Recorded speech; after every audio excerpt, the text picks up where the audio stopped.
Awesome. Hello and welcome to the 20th Annual Waterton Glacier Science and History Week 2023. I'm Caitlin Wolf, the Promotion and Non-Personal Media Officer at Waterton Lakes National Park. I'm thrilled to have you all here today. Together, we'll explore the latest findings from scientific research and conservation efforts within the Waterton Glacier International Peace Park. It's quite remarkable that Canada and the USA share the longest undefended border. Even more astonishing, Waterton Glacier was the very first peace park in the world. And today, there are more than 170 peace parks scattered across the globe. So let's embark on this journey of discovery and celebration. Firstly, today I'm presenting from Waterton Lakes National Park. Parks Canada acknowledges that Waterton Lakes is within the present-day territory of Treaty 7, which includes traditional territory of the Blackfoot Confederacy, the Siksika, Kainai, Piikani, Amscapee-Gunny nations, as well as the Tsuut'ina and Stoney Nakoda nations. The Ktunaxa Nations and Métis Nation Region 3 Association also consider Waterton Lakes as traditional territory. The lands and waters of Waterton Lakes have been used for millennia by Indigenous peoples for sustenance, ceremony, trade, and travel. We thank them for their continuous stewardship and for sharing the land with us. This is an exciting moment marking our third day of an incredible 4-day webinar series. Each day at noon, we bring you a fresh and captivating presentation that shines a spotlight on the latest research and vital conservation matters revolving around Waterton Glacier International Peace Park. Here in the heart of the crown of the continent, dozens of passionate researchers embark on scientific and historical explorations every single day. And today, we can hardly contain our enthusiasm as we prepare to dive into another captivating event, brimming with insights and discoveries. The presentation will last about 35 minutes, with around 5 to 10 minutes allotted for questions at the end. You can click the chat icon at the top of the screen to open the chat box and type your questions at any time during the presentation. Note that your questions and comments will be visible to all participants, so don't get too silly in the chat. You can also wait to ask your questions at the end of the presentation. We will address as many questions as we can at that time. To improve your presentation view, you can click the triple dot more icon and select full screen to enlarge the view window and focus on content to hide the speaker boxes. For live captioning, click the triple dot more icon at the top of the screen and select turn on live captions from the drop-down menu. Today, we are featuring the presentation titled How Wildfires Can Impact Watersheds and Water Resources, led by Uldis Silins, Professor of Forest Hydrology at the University of Alberta. Uldis's research focuses on the role of forests in regulating the hydrology of forested landscapes and how landscape disturbances, both natural and human-caused, affects water cycling and water resources within and downstream of these regions. Uldis, can you please take it away for us? Okay, I'm just going to turn my screen, my presentation to full screen mode. Did that work? Nope, not yet. Not yet. Yeah, just share your screen there. Okay, let's make sure that that's shared.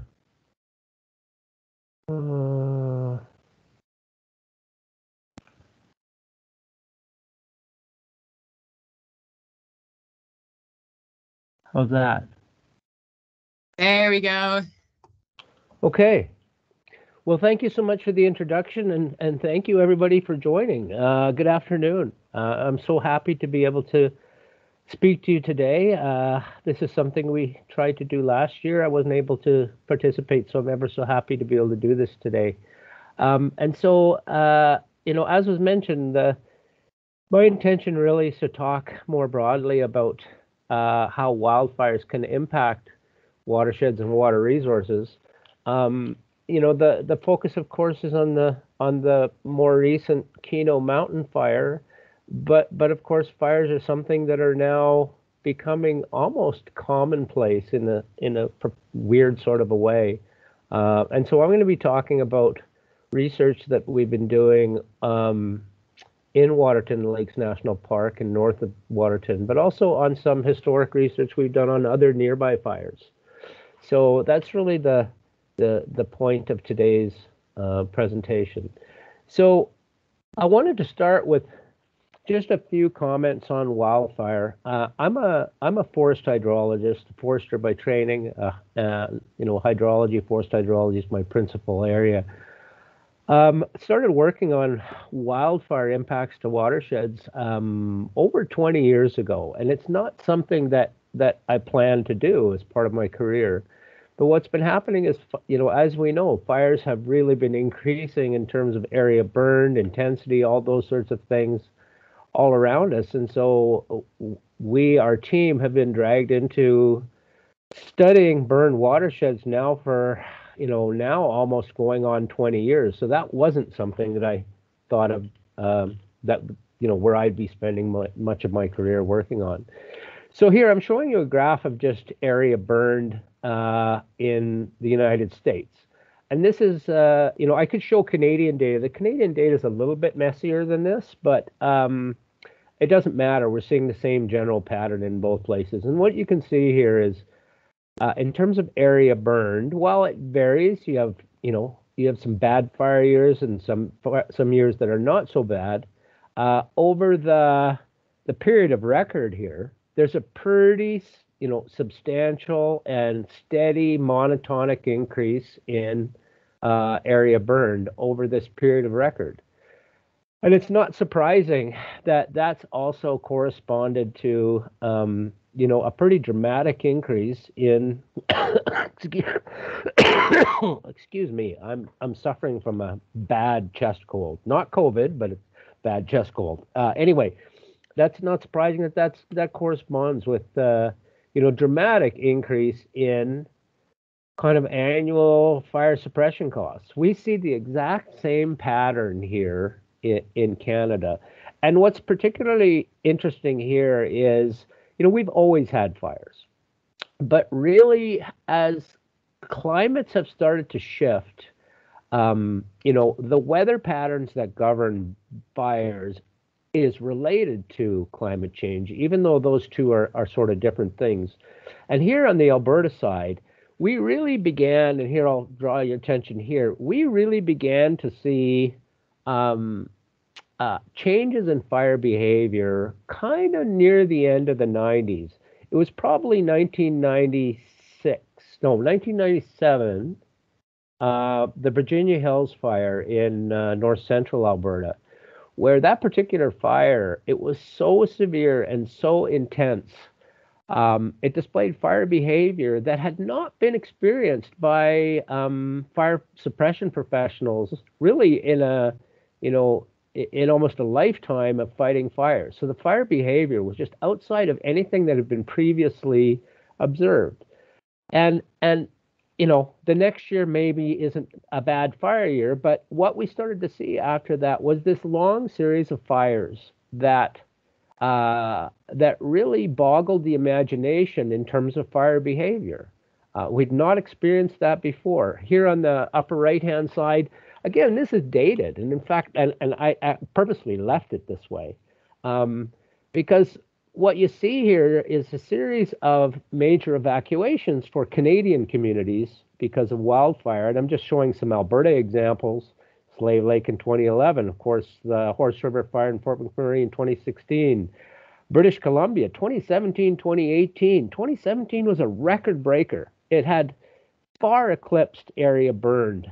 And then the following year, 2018, broke that record, high level in 2019. Another, the Chuckag Creek fire, another massive fire. And I don't even want to talk about this year. In Canada, I don't know what the situation is in the US, but I think in Canada, I think most Canadians are aware that this has yet been another record-breaking year. And so what we've seen is this change in fires, a very natural part of our ecosystem. But what we have seen in the past, maybe 25 years, is a monotonic increase in the severity of fires, the intensity of those fires, the area burned, the impacts of those fires on communities. And in particular, this is an old newspaper article, Los Angeles Times. This idea, are you paying attention? This connection with climate change. This is an old image, but I think what's interesting is these kind of images have become commonplace. We don't even think about this anymore. We're so used to turning on the news and either Australia is on fire or the western parts of the western US are on fire, or parts of Canada are on fire, or parts of southern Europe. And of course, they burned before, but this is now something that's happening on a regular basis. And I think this is really one of the challenges, significant challenge we're facing. I just got back from Seattle last night at a major meeting with U.S. Water utilities, water and wastewater providers in the U.S. who are all struggling with this notion of how are we able to deal with these wildfires in our water supply watersheds? How does it impact our ability to provide safe drinking water for our consumers? And so this is a workshop same workshop we had 10 years ago with the same group of utilities. And so this is an opportunity to come back a decade later and ask the question of what have we learned and what's changed since that time. And so what I can tell you is this issue has very much caught the attention of so many land managers and agencies across the continent. Kind of moving on, just a couple of real basic things around fire I thought that's useful to point out. And here, this is Alberta data. The data in almost every fire-affected jurisdiction is going to look similar. This is also dated. I haven't updated this now for a couple of years and getting tired of updating it all the time. But here, if we look at the distribution of fires on the landscape, here we're looking at the percent of the total area burned as a function of the size of these fires. And what you can see is the vast majority of the fires we have are small little fires. In this particular case, from up to a tenth of a hectare in this particular graph, and then they kind of go up in a logarithmic format. And what you can see is that the vast majority of the number of fires we see on the landscape are small little fires. By contrast, if we look at the area burned, so the how those fires relate to the area burned, is a fairly small number of fires. In this case, 1/3 of 1% of those total number of fires that are responsible for almost all of the area burned, greater than 98% in this particular case. I'll be interested to see what this looks like when I update it for this year's data. And really what's driving that is the shift in climate and how that affects fire weather. Because fire weather drives not only the burning conditions that cause or that propagate the spread of fires, but it influences fuel condition, fuel moisture in particular. So those are the conditions that that really are driving this increase in these fires. And so here, just to kind of put a sharper edge on this is the fire behavior triangle that fire scientists use all the time. And it really just describes the main components that govern fire behavior. And so we've got weather, that's a critical component. It influences how dry fuels are, or the wind and those kinds of things that drive fires. The fuels, of course, you have to have fuel, otherwise you don't have a fire. And then there are topographic conditions, slope and elevation, a number of those things that drive fire. And really, if you mess with any one of these conditions, fires are either not so severe or they can become very, very severe. And so it's really this weather condition that moderates fuel condition and the burning condition. And so you end up with this kind of fire hazard rating, I think, that most people are familiar with. If they're holidaying in the forest, you'll see these kinds of warnings about fire hazard. It's either low, moderate, extreme, it can, and that really is driven by weather. And it's because weather, given you have the fuels, weather drives fire intensity. And really, it's a shift in climate has driven more frequent, more severe burning conditions, and that's in combination with longer fire seasons. So compared to 10, 15 years ago, our fire seasons are upwards of 6 weeks longer in many parts of North America than they used to be. You got longer fire seasons, active fire seasons, more likelihood that you're going to see larger, more severe fires. And that's certainly what we have seen, is larger, more severe fires on the landscape. And I'll just kind of end with this part, back to this idea that this is becoming commonplace. I mean, you're seeing these kind of media pieces. This is becoming part of the common vernacular. This concept of the age of megafires. That's something that we started to think about already 20 years ago, and we've certainly lived that reality.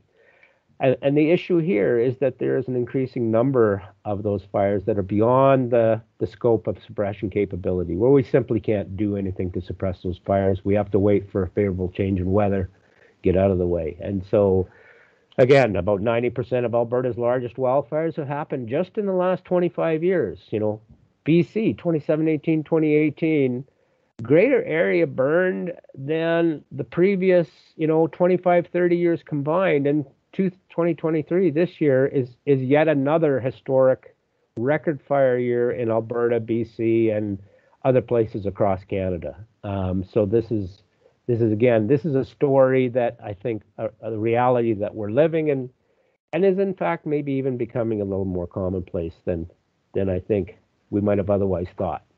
So getting more towards water, how does fire impact water? Well, in many places in the U.S., particularly in drier land environments, even in the Rockies, Colorado, New Mexico, parts of Oregon and Western Washington, we have these severe fires or have had these severe fires, and a lot of times people have heard on the news that you can have floods afterward. Sometimes there are debris flows. This can impact towns. People can be killed, and so there's a lot of this appears in the news in terms of flash flooding after fires, and so a lot of the I think the public knowledge of this is focused on this issue of emergency sediment, ash, fire, debris after large fires, and you'll see some of this hopefully shortly, that compared to what we're seeing in our part of the world, or at least on the Alberta side of the Rockies, my colleagues with the U.S. Geological Survey, a number of people that I work with there, they see catastrophic effects of wildfire on sediment, but it doesn't last long. So they have relatively quick recovery of some of those issues. By contrast, we're seeing something quite different, at least on the Alberta side of the Rockies. Excuse me. Here, I'll just briefly introduce the Southern Rockies Watershed Project. We have been working, as I mentioned, on wildfires for quite some time. This is just a quick map of the study area. Really began here around the Crow's Nest Pass area, and this is shortly after the Lost Creek wildfire. And I'm going to spend a lot of time today talking about the Lost Creek wildfire because we have a longer record of data there, and sort of contrast that against what we've been seeing with the Kenow Mountain Fire. So this study area spans about 170 kilometers from north to south, about 105 miles for our American colleagues. And this little inset is kind of when we started studying the Lost Creek fire, we started instrumenting these watersheds at the northern end of the fire. So we got a number of burned watersheds in black here. It looks like this is unburned. These are actually alpine areas that just didn't have the fuel. So in terms of the forest, about 100% of the forest burned. These red watersheds were burned and then later salvage logged. And then these watersheds were unburned and they served as reference watersheds. So these are two fires that we've studied. We've studied other fires, the Horse River fire up in Fort McMurray, a number of fires in BC. Again, we probably ended up studying about 5 or 6 different fires over the last 20 years. So for this particular project, we studied a number of fires. We studied salvage logging. We studied some of the impacts of prescribed fire. We had a fairly major flood in 2013 on top of that. And then we've been studying impacts of forest harvesting and a number of things here. So this has been a very busy research area. In terms of watershed monitoring, we've established up to 35 fully instrumented watersheds. And these are pretty large watersheds. We're not running 35 anymore. We're down to about 23. We still maintain a very large network of climate stations in addition to federal and provincial climate stations. And we're not just studying the hydrology, we're studying the water quality and how that impacts aquatic health. And so this is a very, very rich research program that involves researchers from all over Canada with some international colleagues as well. So this is a big effort to collect this kind of data. So really quickly, getting to the story at hand here, how do fires affect water? Well, first of all, healthy forests use a lot of water. And so one of the things you see after a disturbance, and fire included, is those forests no longer use as much water, so you end up with more runoff. And so here we're looking at precipitation interception. In this case, it's snowpack interception. You can imagine what this looked like before the fire. You would have had these healthy conifer crowns, and those crowns intercept a lot of precipitation, snow in this case. And so after those crowns are burned away, there's a lot more snow gets down to ground level.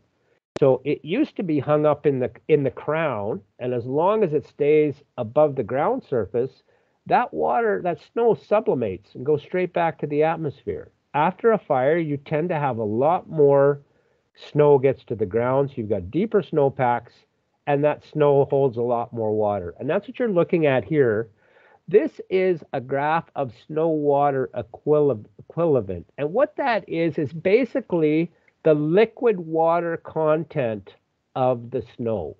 So it's really a function of snowpack depth and snow density. So this really represents how much water is held in that snowpack. And you can see after the 2003, the first winter after the 2003 Lost Creek wildfire, the referenced watersheds we're holding about 100 millimeters of a snowpack water equivalent at their peak. The burned watersheds were about double that amount. And you can see over time, you got high snowpack years, low snowpack years. Here you're looking at an 11-year record. We studied that fire for over a decade, for 11 years. And you can see that while the numbers go up and down, the increased snow water equivalent after the fire is kind of maintained. And really, it's not until the next forest starts to grow and the canopy gets big enough that it starts to once again intercept that snowpack, we won't see those conditions really change. And so in the case of the Lost Creek fire, over an 11-year period, that averaged to an 80% increase in snowpack water equivalent, which equates to about 80 to almost 250 millimeters of extra water per year from the snowpack side. Same thing on the rainfall side. You can imagine the crown is burned away, and so when it rains, a lot more of that rain hits the forest floor. It used to get intercepted by the canopy. You know this yourself. If you forgot your raincoat and it's raining, you might duck underneath a tree canopy to stay out of the rain. Not a great idea during a thunderstorm, but I do it. We've all done it. And so here we measured that extra amount of water that gets down to the ground level. And in the case of rainfall, that equated to about a 36% increase in average increased net rainfall. Again, about 90 to 165 millimeters. And if we combine the extra winter precipitation and summer precipitation, we ended up with over 300 millimeters of extra water equivalent. So that's almost a 50% increase in total annual precipitation. So in the Waterton Lakes National Park area, let's just ballpark it. Let's say it's 1,000 millimeters on average is your annual precipitation, give or take. After the fire, you would expect that using these numbers, that's up to about 1,500. That's a huge increase in precipitation. That increase in precipitation is almost equivalent to like changing climatic regions, going to another region that's quite a bit wetter. So that impact alone is quite significant. And so you would expect that would change. You got more precipitation hitting the ground. That would really produce some pretty big changes in the hydrology. And here you'll see that, the hydrology is not that simple. There's a lot of things going on. So here we're looking at in the Crow's Nest Pass, and this is an average of many, many, many watersheds. So here all I've done is I've taken the seasonal flow. So this is kind of the pattern of stream flow. You've got low stream flow in the wintertime. You've got high stream flow in the summertime. You've got the snowpack melting in here somewhere. And all I've done is summarize the total amount of flow for every 2-week period. And I'm comparing the burned, the black bars, to the unburned. And so what you can see here at first blush, it's not a huge change in hydrology. There's some important changes here, but it's not a massive change in hydrology. And this is just, total water production. If we really focus in on the important parts that we see, you can imagine this snowpack is now, you got more snow here after a fire. It's now more exposed to the sun's radiation. And so what we tend to see is an earlier onset of the snowmelt freshet, the snowmelt period, which means an earlier onset of snowmelt runoff. And so we see higher runoff on the rising limb of that annual hydrograph, not a huge effect on the peak runoff, and a somewhat lower post-burn, post-peak runoff. So here, if we're looking at the difference between burned and unburned, that's what we're looking at here, is for every one of these periods, what is the incremental effect of the burn? And you can see it's pretty small here. Getting into the early part of the snowmelt freshet, that's where we start to see more water coming off earlier. And in fact, we see a little bit less after the peak snowmelt freshet. And then, a little bit here towards the winter time. So overall, after the Lost Creek fire, depending on the watershed, anywhere from about 10 to 23% increase in total water production. Now we can jump down to Kenow. Again, the Lost Creek fire is only about 35 kilometers away from the Kenow Mountain fire. So for the period that we've been studying up until this point, we're seeing the same pattern. This increase in melt freshet runoff, and then a decrease in the post-melt freshet flows. In Kenow, we're seeing a little more winter base flow. This particular data is for Cameron Creek, gauged in the town site. We have six burned watersheds that we're studying, and so we have a different pattern for each one of those, but they're generally similar to this. And so you can see the overall effect of burn in these two mountain locations, not far away from each other, is right in the same kind of ballpark. Really big increase in net precipitation, but not so dramatic an increase in terms of total flow production. So you can kind of summarize this as we see an advance in the timing of the melt freshet. We see a smaller reduction in June through maybe midsummer flows. We haven't in either case seen any evidence of increased storm flows or potential flooding kind of flows. And a little bit of an increase in base flows, in kind of non-event overwinter or late summer base flows. And so really taking a step back from this, you go, okay, really what you have is more water, kind of more often, but we haven't seen a catastrophic increase in those flows.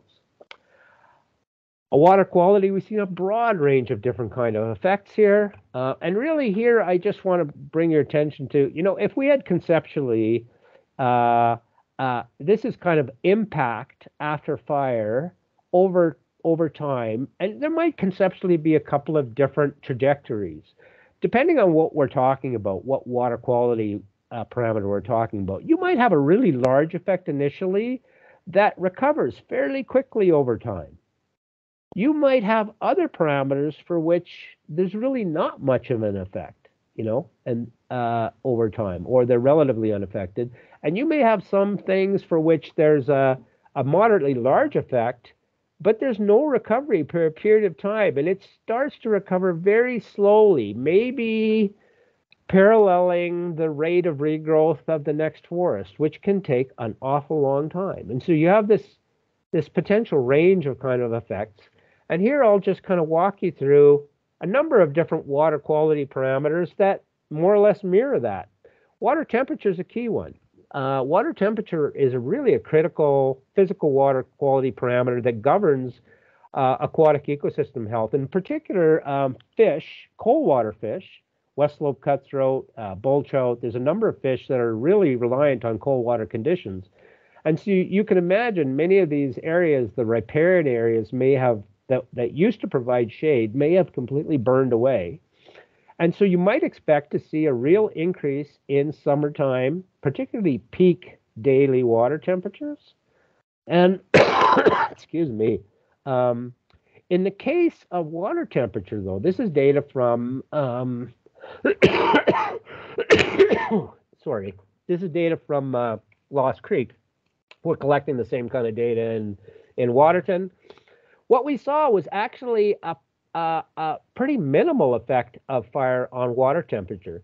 And because it turns out that water temperature in these mountainous regions is not so much governed by radiation and riparian shade.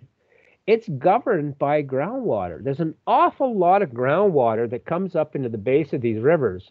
And that groundwater takes on the background temperature of really the mean annual temperature in the region, because it's coming from deeper. So in the summertime, if it's 30 degrees out, that groundwater is really cold. It might be 2 or 3 degrees. And so it's super cold in the summertime. But in the wintertime, that groundwater, 2 or 3 degrees, is comparatively warm. If it's minus 30 out, you've got this warm groundwater coming in.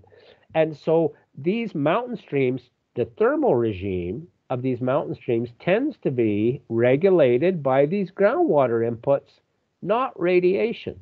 And so what that ended up doing is really buffering water temperature from dramatic effects of the fire.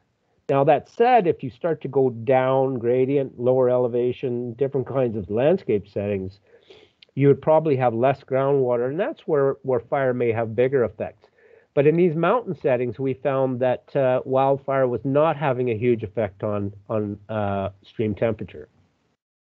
By contrast, here we could look at other water quality constituents. Here we're looking at nitrogen. So a really important nutrient gets into the streams. And here we're looking at just the annual average right after the fire. And so, there's lots going on within the year, but let's just focus on the annual average. This is what total nitrogen did after the Lost Creek wildfire. And you can see here it's about 5 or 6 or 7-fold higher after in the burned watersheds than in the unburned watersheds. And then we started to also, these orange bars, a year after we started to study the impacts of salvage logging. But generally what you can see in both salvage logged and burned watersheds, pretty high nitrogen production after the fire, and then it recovered comparatively quickly over a period of about, let's say, 5-6 years, where it's back down to almost baseline conditions. So that's an example, I think, of fairly quick recovery from an ecosystem perspective. By contrast, we could look at other water quality parameters. Here, let's look at sediment, and let's look at phosphorus. So here, this is the first year after the fire. You can see this looks like about a 5-fold difference, but it's not. This is a log scale. This is about a 10 to 15-fold difference in sediment production. So after these fires burn, there's an awful lot of erosion off these landscapes, and you see sediment production just skyrocket. And here I'm only showing the first few years because we have high sediment production right after the fire. And then if you look at what happened over the next bunch of years, you might imagine that sediment is already starting to recover. But what we actually saw, all that was a period of increasingly drier years. And as we kept studying that, then you'd get another wet year. And so, we studied this fire for well over a decade, 11 years after a fire. And you go, why would you do that? Well, the reason is exactly right here, that after these fires, we actually saw no recovery of sediment production for over an 11-year period. This is the year of the flood. So all that happened here was sediment production in the burn watersheds remained high, but sediment production in the reference watersheds, the unburned watersheds, went crazy because that was really where our flooding effects were so big. So that reflects the effect of that 2013 flood. Down here, we're looking at phosphorus. And phosphorus is actually a super important nutrient for stream ecology. It turns out that while nitrogen is important, phosphorus is the key limiting nutrient. And what you can see is here, just like sediment, phosphorus has also not recovered in over a decade. And that's for a very important reason, that phosphorus binds to sediment. So whenever you've got sediment being transported, you've also got phosphorus transported with it. So when that sediment settles into the stream bed, so does the phosphorus that's associated with it. And so, as a consequence, this nutrient, it's not the sediment per se, but it is the phosphorus that was really driving ecosystem effects after the fire. So here all I put in, this is a Canadian Council of Ministers of Environment kind of approximate limit of 25 micrograms per liter for total phosphorus. This is kind of the limit after which you start to have nutrient enrichment problems. This is where eutrophication starts to become a problem. And you can see that level draped over 11 years of data. Oftentimes, we're well beyond that level just in terms of concentration. And I guess that, returning to kind of the example of, say, comparing this to, let's say, Colorado or New Mexico or Arizona or a number of places in the US, Australia, Southern Europe, what we have seen is these effects tend to last way, way longer on the eastern side of the Rockies than they do in many of these other situations. And part of this is because of the geology. So here we're looking at a geologic map of basically bedrock geology. And so here, this would be kind of the Alberta part here. So largely sedimentary bedrock as compared to metamorphic or igneous kind of volcanic origin bedrock. And the thing about sedimentary bedrock is it decomposes to really, really fine-grained materials compared to these other bedrock types. And it's really that fine-grained sediment that is really effective at binding phosphorus. The other big difference here is glaciation. So not only do we have a sedimentary bedrock, the glaciers have had at it, I guess, 4 times in the last 100,000 years. And so we've got these thick deposits of super fine-grained sediments at the surface. And I think that's probably one of the major reasons we see different kind of fire effects on stream ecosystems on the eastern side of the Rockies compared to many other fire-affected regions worldwide. Really quickly here, moving forward, I'll try to wrap this up as quickly as I can. On the stream ecosystem side, that sediment becomes really, really important when it comes to stream ecology. So this is my lousy cartoon of sediment entering a stream. And so here we've got not only sediment particles, but phosphorus bound to those sediment particles. So if you've got erosion off the landscape, you've got both sediment and phosphorus deposited into the stream. That may settle into the stream bed when flows drop, and the next time the flows pick up, that gets eroded back into the water column. And so you've got all of this sediment phosphorus storage on sediment, and that's being exchanged with dissolved phosphorus. So that phosphorus is desorbing to the water column, or it's reabsorbing depending on the relative concentrations. And it's that phosphorus that's driving changes in plant production. And that plant production becomes food for a whole suite of aquatic insects, benthic macroinvertebrates. They in turn become food sources for fish. So that's your basic food chain in many of these mountain streams. And really the cartoon of why we've seen what we've seen after these fires. So, here, again, I'll just show you a little bit of data on this. Here we're looking at phosphorus concentration under low flows when there's really not a lot of sediment being produced under base flows. You have a lot more sediment in the water during the higher flows of the melt freshet, but particularly during large storms. That's where we're getting most of the sediment and phosphorus added. So we end up with greater phosphorus in these rivers after sediment, or after fire, partly because there's more sediment being produced, which means more phosphorus.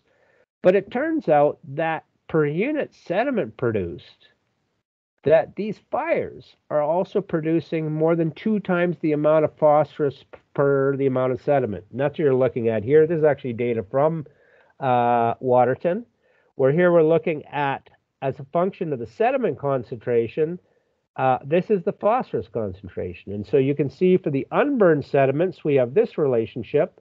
For the burned sediments, we have this relationship. So basically, these per unit sediment produced, there is almost twice or over twice the amount of phosphorus produced per unit sediment. So not only have you got more phosphorus because of more sediment, you've got twice the amount of phosphorus per unit sediment.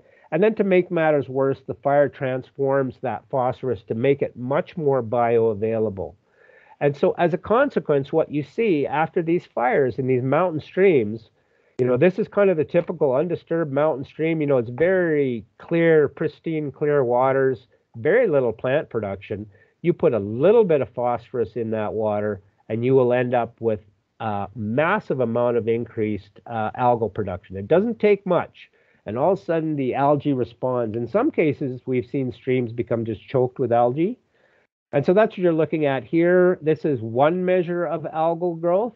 This is for the Lost Creek fire.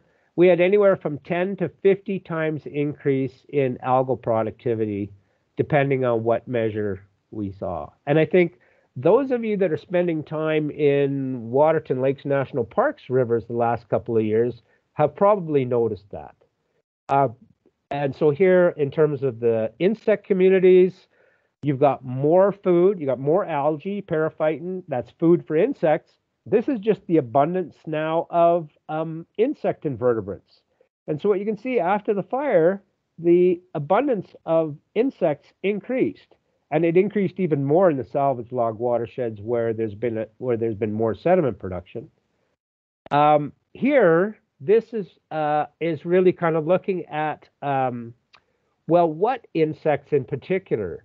Oftentimes, stream ecologists use certain insects, mayflies, stoneflies, and caddisflies, so Ephemeroptera, Pleiocoptera, Trichoptera, as an index of stream health. And so what they do is they look at the ratio of these 3 species or genera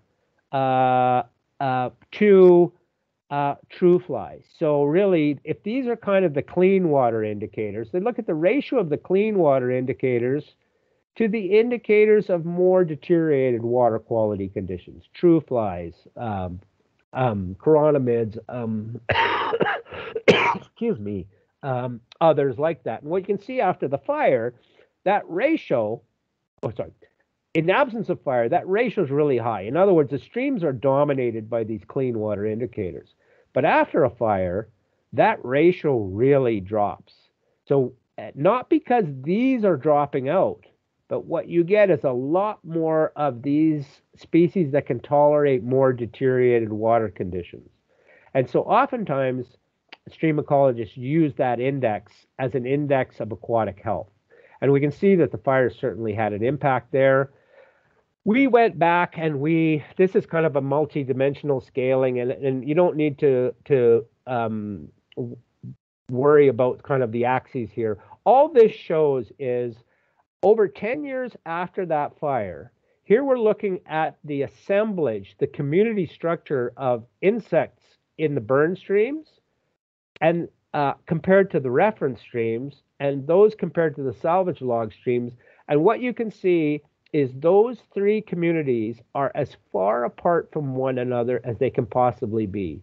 That is over a decade after the fire. So what that meant is not only was there greater abundance in species diversity after the fire, more disturbance adopted species, the effects on the community composition of the insect invertebrates lasted for over a decade. Very, very long lasting impacts on stream ecology. And of course, those are things that, those insects are things that are eaten by bigger and meaner organisms, fish in this case, the top predators in that area. So here we did some fish sampling and really trying to look at this change in growth weight and length growth rate, just as an index. So you got more invertebrates. Are the fish actually making use of that? Are they growing bigger? And it turned out they in fact were. So after the fire, the growth rate of weight was increased in both cutthroat trout and rainbow trout. Not so much of an increase in the length growth rate, but it was still there. So effectively what you saw after the fire was this change in hydrology that drove a change in erosion and sediment production, which is linked to then phosphorus reduction, and then the ecosystem at least three rungs on the trophic ladder, from primary production to secondary production by invertebrate communities, and then the top predators. So it's really this bottom-up trophic cascade, but the story is a fairly simple one. I mean, effectively, this is the food chain that you learned about as a young kid. So that part of the story is not so complicated, but it's interesting to see all of those pieces come together to look at how the system responded. So I think what I'm going to do there, so Kenow here, I'll just jump ahead. To cut a long story short, what we've seen after the Kenow mountain fire is effectively deja vu. We have not seen much difference. Here I'm just comparing sediment production after the Lost Creek fire to the Kenow mountain fire. So first 4 years after each of those fires, there's some subtle differences, but they're kind of the same order of magnitude. So very similar in terms of effects on sediment, effects on phosphorus, and effects on nitrogen. There are some interesting little differences that we've seen, of course, but those fires are far more similar in terms of their effects on water quality and the ecosystems than they are different. So I'm just going to stop there, and hopefully we've left enough time for a couple of questions, if there are any. Thank you so much, Uldis. I think that we're all in the same boat when I say that I wish we had more time to hear you talk about it a bit more. But now it is question time. So please feel free to type them into the chat, or you can use the reactions menu to select the hand raise icon, and we can call on you for your question. Let's see here. Don't be shy. We want to hear your voice. All right. So Kira says, is there any possible solution for waters containing excess phosphorus?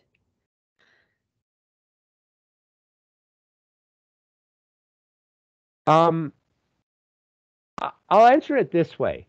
And I don't know if some of my Parks Canada colleagues from earlier on in the project are online or not, but I'll share with you a story.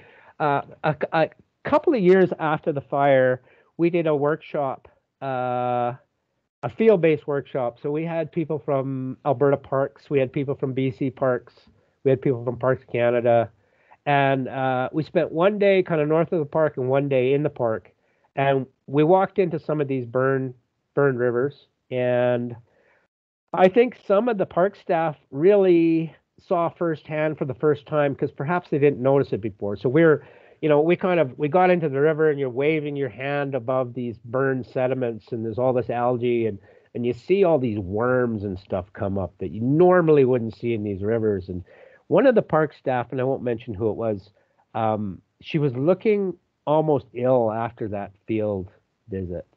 And I said to her, what's wrong? And she said, I'm struck. I'm dumbfounded. I've been working in this park for, and she looked like she'd been kicked in the stomach almost, and I said to her, this is not the first time that these rivers have seen fire. These rivers have seen fire hundreds of times, in over millennia, and these things do recover over time. So it's not that the sediment production will remain high forever. The sediment production might remain high for a decade, and it means these ecosystems are resilient. So looking through our eyes at a system, we say, oh, that's really profoundly disturbed. It's within the range of environmental changes that those rivers have seen, and they're pretty resilient. In 10 or 20 years, 30 years, they may look far different. And so I think part of it is through our eyes, those effects look really catastrophic, but they are very much within the range of ecological effects that I think have been seen before. I don't know if that's an adequate answer to your question. I think I know where you're coming from. And, over time, high flows will flush those out, but it may take 10 or 20 years. But I think the main message that I would have is these streams are not broken. They're responding to a really severe landscape disturbance, and they don't look anything like what they looked like prior to the fire, but they will again. How's that? Thank you so much, Uldis. And then Brett is asking, in a perfect world, how long will you be studying the Lost Creek fire, also with Kenow as well?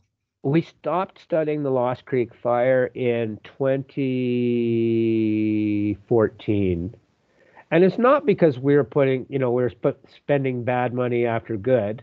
There's but it's like watching water evaporate. If some of those ecosystem elements are recovering so slowly, we're spending a major amount of effort documenting those changes when nothing much is happening. So we started to do other things with the intention of maybe what we do is we go back to the Lost Creek fire, I don't know, in another year or two and study it for a couple of years and ask ourselves the question, has anything changed in the last 10 years?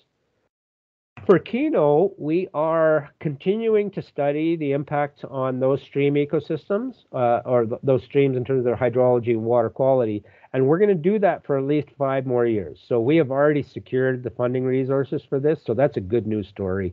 And thanks so much to our Parks Canada colleagues for helping out with that. We've been able to secure funding from a broad range of sources. So there's an awful lot of interest in this question of how wildfire affects water. And so there's a lot of agencies that are willing to support that research. So that's the good news, is that we'll continue on Kenow. And I don't think I will allow myself to be dragged into other fires. We've been pulled off on many, many other fires, and we're just spread too thin. So I think we're gonna keep studying Kenow for maybe 5 more years, and then maybe revisit Lost Creek and really compare and contrast those two, because they are in such close proximity. There's a lot of things that are similar, and then there's quite a few things that are quite different, and we still want to get our mind wrapped around why do we see those differences in 2 fires so close together. Thanks, Uldis. I'm just going to have one more question here from Rocket. What impact have these fires had on wildlife, like pine martens, squirrels, etc.? Oh, that I can't talk to. I'm not a wildlife ecologist. So we haven't even really studied the effect on fish populations. So what we have done is we focused on certain species. So we focused on, for instance, rainbow and cutthroat trout and their growth rate, but we haven't been tracking their populations. So there's just too much for us to do. But the issue on pine marten and some of those other populations, a fascinating question, but unfortunately I'm a hydrologist, so I don't have a lot of insight. Thanks, Uldis. So thank you all for all those questions. We're going to close the session now. We want to thank everyone again for joining us today, and thank you so much, Uldis, We know that you weren't feeling very well and you had a pretty busy week, so we really, really appreciate you doing this with us today. Thank you to our planning and tech team as well. Be sure to join us tomorrow at noon for a great presentation from our friend Dylan Frank, Environmental and Cultural Resource Impact Assessment Officer from right here in Waterton. We are interested in your feedback on the webinar audio and video quality. Please feel free to share your comments or additional questions on this presentation with us at crownrlc@mps.gov. Have a great afternoon, folks. And remember, in the world of watersheds, let's make sure we're the positive current for change in wildfire management.